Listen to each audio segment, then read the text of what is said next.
قال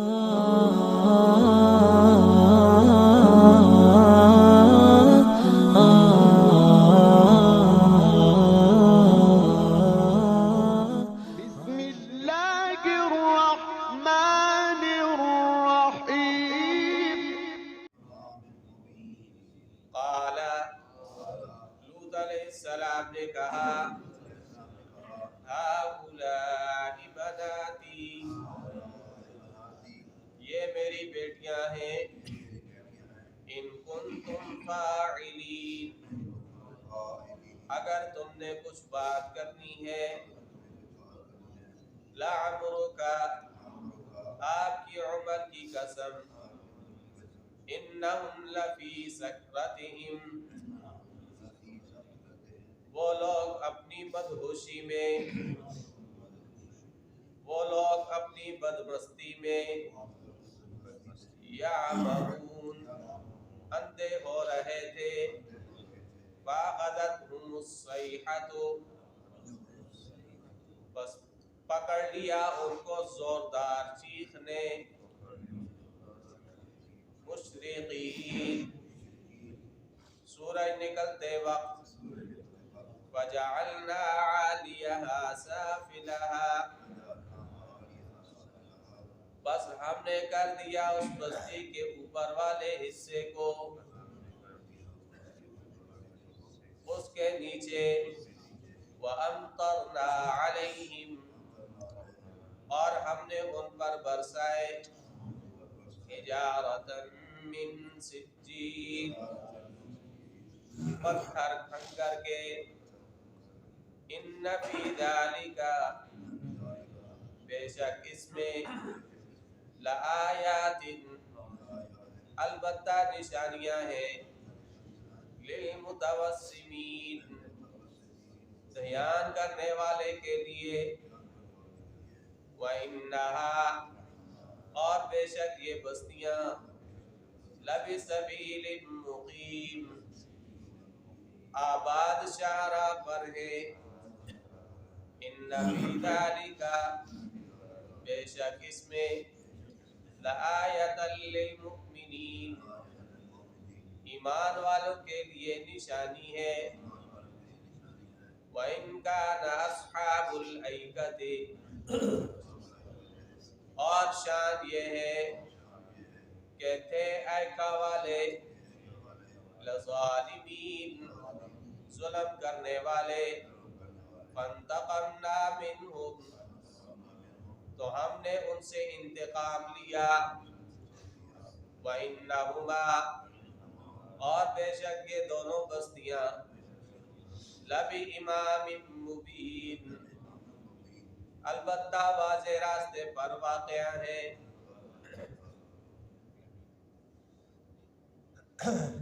ابراہیم علیہ السلام سے فراغت کے بعد فرشتے حضرت لوط علیہ السلام کے پاس آئے۔ لوط علیہ السلام نے چونکہ وہ انسانی شکل میں تھے تو یہ نہیں پہچانا کہ یہ اللہ کے فرشتے ہیں، تو ان کو کہا انکم قوم منکرون، کہ تم اوپرے لوگ معلوم ہوتے ہو۔ تو اس پر کچھ دیر بعد چلتی رہی، پھر انہوں نے کہا کہ بل جئناک بما كانوا فيه يمترون، اچھا جب قوم کو پتہ چلا کہ اتنے خوبصورت اور حسین و جمیل لڑکے آئے ہیں تو وجاء اہل المدینہ یستبشرون، وہ خوشیاں مناتے ہوئے آئے۔ لوط علیہ السلام نے ان کو کہا کہ دیکھو یہ میرے مہمان ہیں، مجھے رسوا نہ کرو۔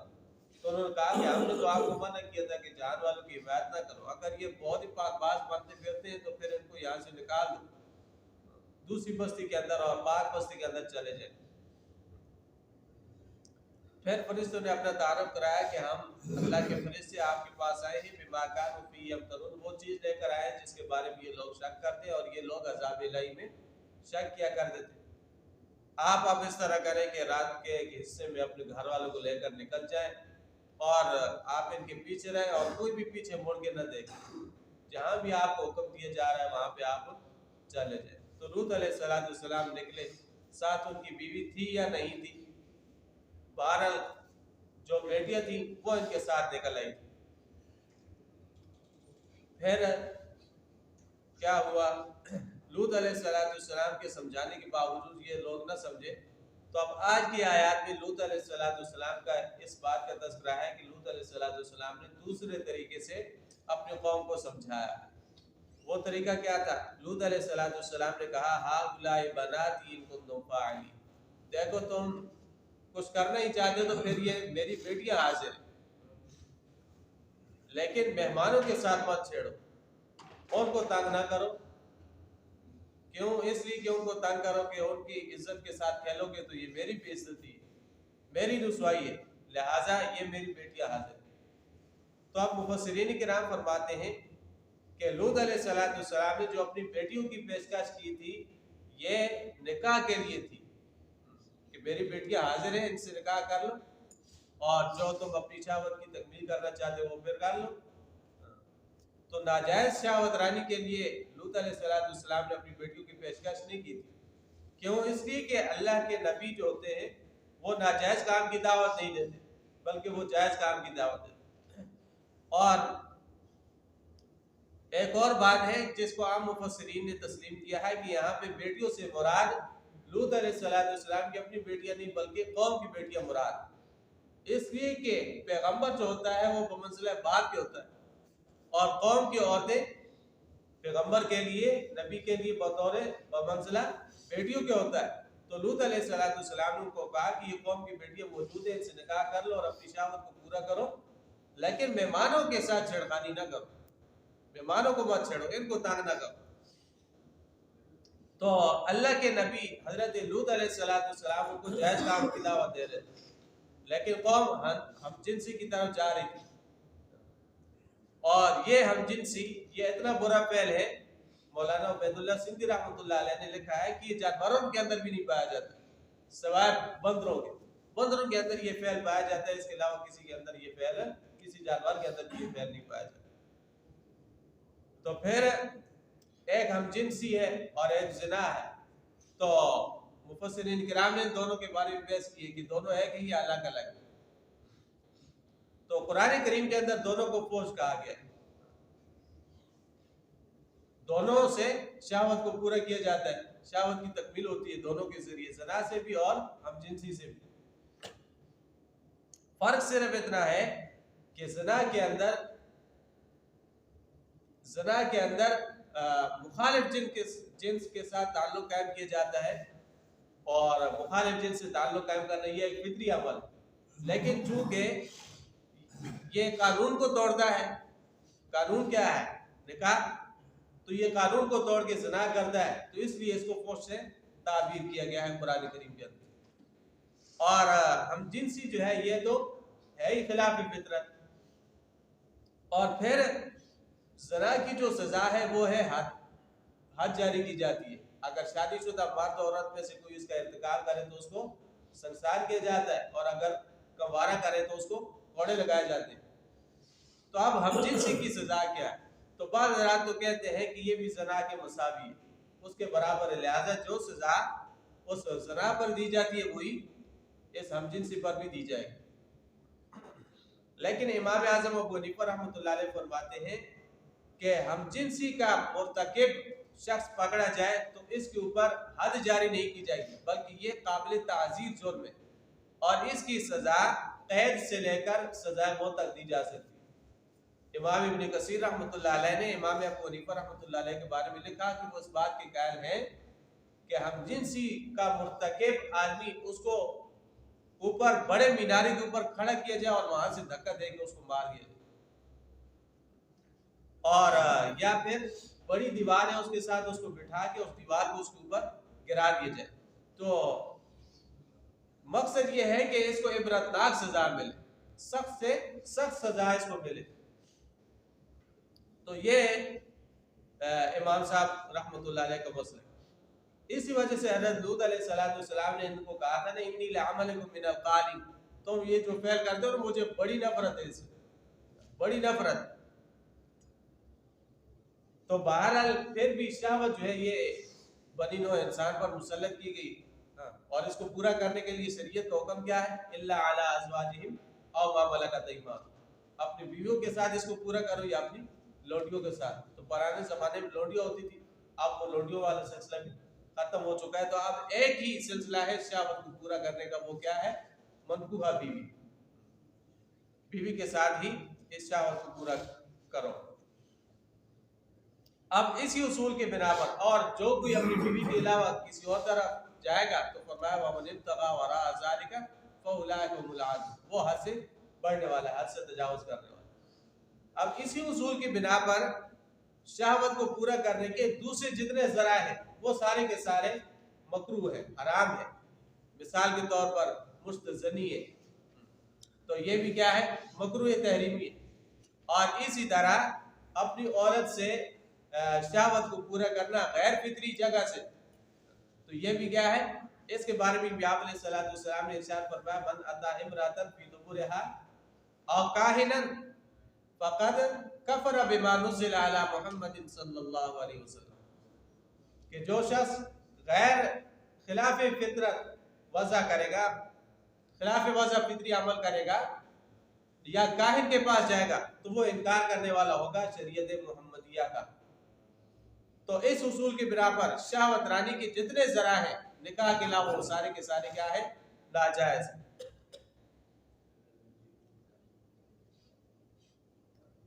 تو انہوں نے کیا کہا لوط علیہ السلام نے ہاؤلاء بناتی ان کنتم فاعلین، اگر تم نے کچھ کرنا ہے تو بیٹھ کے موجودہ قوم کی بیٹیاں ہیں ان سے نکاح کرو اور نکاح کے ذریعے جو اپنی شہوت کو پورا کرو، لیکن ان مہمانوں کے ساتھ چھیڑخانی نہ کرو، ان کو کچھ نہ کہو.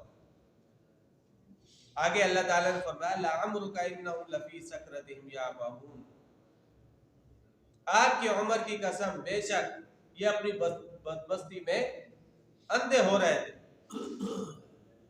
مدہوش ہو رہے تھے، سرگرداں اور حیران ہو رہے تھے. اللہ کے نبی ان کو جائز کام کی دعوت دے رہے تھے کہ جائز کام کی طرف آؤ، لیکن ان پر فعل بد کا اتنا زیادہ غلبہ تھا کہ انہوں نے کہا ما لنا فی بناتک من حق، ہمیں آپ کی بیٹیوں سے کیا لینا دینا. انک لتعلم ما نرید، آپ جانتے ہیں کہ جو کچھ ہمیں طلب ہے، جس کی ہمیں طلب ہے، یعنی ہم آپ کے مہمانوں سے ہی اپنی خواہش کو پورا کریں گے. تو لوط علیہ السلام نے ان کو بہت زیادہ سمجھایا. تو یہاں پر لعمرک، آپ کی عمر کی قسم، اللہ تعالیٰ نے نبی اکرم صلی اللہ علیہ وسلم کی ذات کی قسم اٹھائی، اور مخلوق کے لیے غیر اللہ کی قسم اٹھانا یہ جائز نہیں ہے. جب بھی قسم اٹھانی ہو تو اللہ کے نام یا اللہ کی صفت کی قسم کھائی جاتی. تو مفسرین کے نام فرماتے ہیں کہ اللہ تعالیٰ تو مالک الملک ہے، وہ جس کی چاہے قسم اٹھائے، اور اس کی مثالیں قرآن کریم کے اندر اور بھی بہت ساری ملتی ہیں. مثال کے طور پر والتین والزیتون لا اقسم بهذا البلد، یہ اللہ نے قسم اٹھائی قرآن کریم کے اندر. تو مفسرین فرماتے ہیں کہ اللہ کی قسم کا اطلاق مخلوق کی قسم پر نہیں کیا جا سکتا، اس لیے کہ ہم جو قسم اٹھاتے ہیں، مخلوق جو قسم اٹھاتی ہے کسی چیز کی، تو اس سے مقصود اس چیز کی تعظیم ہوتی ہے، اور انتہائی درجے کی تعظیم وہ اللہ کے سوا کسی اور کے لیے جائز نہیں ہے. اور اگر تعظیم نہ بھی ہو پھر بھی اس کے اندر شرک کی صورت پائی جاتی ہے، شرک کی بو اس کے اندر پائی جاتی ہے. اس لیے آپ علیہ السلام نے ارشاد فرمایا من اقسم لغیر اللہ فقد اشرک، جس نے غیر اللہ کے نام کی قسم کھائی تو اس نے کیا کیا؟ شرک کیا. تو اس لیے کسی ولی کی، کسی جن کی، کسی فرشتے کی، کسی نبی کی یا کسی انسان کی یا کسی بھی مخلوق کی قسم اٹھانا یہ جائز نہیں ہے. تو اللہ تعالیٰ نے یہ قسم اٹھائی ہے، جہاں پہ بھی قسم اٹھائی ہے تو اس چیز کو بطور گواہ پیش کرنا مقصود ہوتا ہے، بس بطور گواہ اس کو پیش کرنا مقصود ہوتا ہے. اس لیے اللہ تعالیٰ اس چیز کی قسم اٹھاتے ہیں. تو یہاں پہ اللہ تعالیٰ نے نبی اکرم صلی اللہ علیہ وسلم کی ذات کی قسم اٹھائی. حضرت عبداللہ ابن عباس فرماتے ہیں کہ اللہ نے اس کائنات میں سب سے زیادہ عزیز وہ حضور اکرم صلی اللہ علیہ وسلم کی ذات کو پیدا کیا، تو اللہ تعالیٰ نے پھر آپ کی ذات کی قسم اٹھائی. تو یہ صرف کس لیے؟ بطور گواہ کے لیے. فَأَخَذَتْهُمُ الصَّيْحَةُ مُشْرِكِينَ، لوط علیہ السلام نے قوم کو سمجھایا لیکن وہ ضد پر اڑے رہے، انہوں نے بات کو نہ مانا. تو فَأَخَذَتْهُمُ الصَّيْحَةُ مُشْرِكِينَ، چیخ نے ان کو آگے پکڑ لیا سورج نکلنے کے وقت. یعنی صبح کے وقت اللہ تعالیٰ نے مختلف قسم کی سزاؤں کا تذکرہ مختلف مقامات پر کیا ہے. تو ان کے اوپر چیخ بھی آئی اور فجعلنا عالیہا سافلہا اور زمین کے اوپر والے حصے کو نیچے کر دیا وامطرنا علیہم حجارۃ من سجیل پتھر بھی ان کے اوپر برسائے. تو سب سے پہلے چیخ آئی اور چیخ کی وجہ سے ان کے دل پھٹ گئے. دل پھٹے تو فرمایا فجعلنا عالیہا سافلہا بستی کو اللہ تعالیٰ اٹھا کے آسمان تک لے گئے. پھر اس کے جو اوپر والا حصہ تھا اس کو نیچے کر دیا اور نیچے والے حصے کو اوپر کر دیا. بالکل الٹ دیا اللہ تعالیٰ. اور پھر وامطرنا علیہم حجارۃ من سجیل پھر جب یہ نیچے آئے تو اوپر سے اللہ نے پتھروں کی بارش کر دی. اور کہتے ہیں کہ ہر پتھر کے اوپر مجرم کا نام لکھا ہوا تھا. جس کو وہ پتھر لگنا تھا اس کا نام لکھا ہوا تھا. اس طرح کرتے کرتے 4 لاکھ کی یہ آبادی 1 منٹ کے اندر یہ صفحہ ہستی سے مٹ گئی. تو فرمایا ان فی ذلک لآیات للمتوسمین بے شک اس میں نشانیاں ہیں کن لوگوں کے لیے دھیان کرنے والوں کے لیے. دھیان کرنے والوں کے لیے تبسم کا معنی ہوتا ہے تاڑنا دیکھنا اور یہاں پہ فراست کے معنی میں استعمال ہوا. فراست جو ہے اس دانائی کو کہتے ہیں جس سے بعض چیزیں انسان کو معلوم ہو جاتی. نبی اکرم صلی اللہ علیہ وسلم نے بھی ارشاد فرمایا کہ اتقوا فراست المؤمن مومن کی فراست سے بچو فإنه ينظر بنور اللہ اس لیے کہ وہ اللہ کے نور سے دیکھتا ہے. اللہ کے نور سے دیکھتا ہے. نقشبندی سلسلے کے ایک بزرگ گزرے خواجہ عبدالخالق صاحب رحمۃ اللہ علیہ. یہ ایک دفعہ ایک مجلس کے اندر بیٹھے ہوئے تھے اور معرفت کی باتیں کر رہے تھے. ایک نوجوان آتا ہے اس نے اپنے کندھے کے اوپر مصلی رکھا ہے اور آگے بیٹھ جاتا ہے. جب مجلس ختم ہوئی تو وہ خواجہ عبدالخالق صاحب کے نزدیک ہوا اور اس نے کہا کہ حضرت میں آپ کے پاس آیا ہوں کہ آپ مجھے بتائیں اتقوا فراست المؤمن اس کا مطلب کیا ہے کہ مومن کی فراست سے بچو کہ اللہ کے نور سے دیکھتا ہے. اس کا مطلب کیا ہے؟ تو فراست کس کو کہتے ہیں؟ تو خواجہ عبدالخالق صاحب نے اس کو فرمایا کہ جو زنار آپ نے پہن رکھا ہے اس کو توڑ دو اور ایمان لاؤ یہی فراست مومن کی فراست کی حقیقت ہے. تو شخص نے انکار کر دیا میرے پاس زنار نہیں ہے میرے پاس کچھ بھی نہیں ہے. لیکن جب اس کی تلاشی لی گئی تو اس نے پھر اقرار کیا کہ میں واقعتاً مجوسی ہوں اور زنار میں نے پہنا ہوا ہے اور میں خواجہ عبدالخالق کی آزمائش کے لیے آیا تھا. لیکن ان کو اپنی فراست سے پتہ چل گیا کہ نہیں؟ پتہ چل گیا نا. تو پھر یہ نوجوان جو تھا یہ مجوسی تھا. اس نے پھر زنار کو توڑا اور پھر کلمہ پڑھ کے مسلمان ہو. جب یہ کلمہ پڑھ کے مسلمان ہوا تو خواجہ عبدالخالق رحمۃ اللہ علیہ نے حاضرین سے فرمایا کہ دیکھو اس نے ظاہری زنار کو توڑا ہے اور ایمان لایا آؤ ہم مل کر کے باطنی زنار کو توڑتے ہیں. یہ جب انہوں نے بات کی تو مجلس کے اندر شور اٹھا اور ساروں نے پھر توبہ کر لی.